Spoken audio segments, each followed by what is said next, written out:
Hello guys, സുഗമോ ദേവിയിൽ ഇനി തീപാറുന്ന നിമിഷങ്ങൾ തന്നെ. അതേ കൂട്ടുകാരെ, നമ്മുടെ സുഗമോ ദേവിയിൽ നമ്മുടെ അരുന്ധതിയും പ്രഭാവതിയും നേർക്കുനേർ വരുന്ന ഒരു അടിപൊളി രംഗങ്ങൾ തന്നെയാണ് കാണുവാൻ സാധിക്കുന്നത്. വേറൊന്നുമല്ല, നമ്മുടെ ദേവികയുടെയും നന്ദന്റെയും കാര്യത്തിൽ ആ ഒരു ബന്ധത്തിൽ വിള്ളൽ വീണതിന്റെ പേരിലാണ് നമ്മുടെ പ്രഭാവതി അരുന്ധതിയെ കാണാൻ എത്തുന്നതും.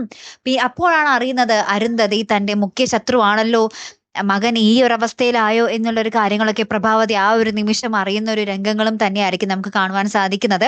നമ്മുടെ ഇന്നത്തെ ആ ഒരു വരുന്ന ഒരു എപ്പിസോഡിൽ കാണുന്നുണ്ട് നമ്മുടെ ദേവിക നമ്മുടെ ഋഷിയുമായിട്ട് കുറച്ചും കൂടി അടുക്കുന്നത് അല്ലേ. അപ്പൊ പിന്നീട് നമ്മുടെ അരുന്ധതി ഇത് മുതലാക്കി നമ്മുടെ ദേവികയെ ഏൽപ്പിക്കും നമ്മുടെ ഋഷീനെ നോക്കാൻ. അങ്ങനെ പതുക്കെ പതുക്കെ നമ്മുടെ നന്ദനിൽ നിന്നും ഇതൊക്കെ മറച്ചു പിടിക്കുകയുമാണ് നമ്മുടെ ദേവിക. അപ്പൊ ഒരു നാൾ നമ്മുടെ നന്ദൻ ഇങ്ങനെ സംശയങ്ങളൊക്കെ തോന്നി നമ്മുടെ ദേവികയിൽ നിന്നും വീണ്ടും അകലുന്ന ഒരു മുഹൂർത്തങ്ങളാണ് വരാൻ പോകുന്നത് കേട്ടോ. അപ്പൊ നമുക്ക് കാത്തിരുന്ന് തന്നെ കാണാം. അപ്പൊ അടുത്തൊരു വീഡിയോയുമായി വരുന്നത് വരയ്ക്കും ഗുഡ് ബൈ.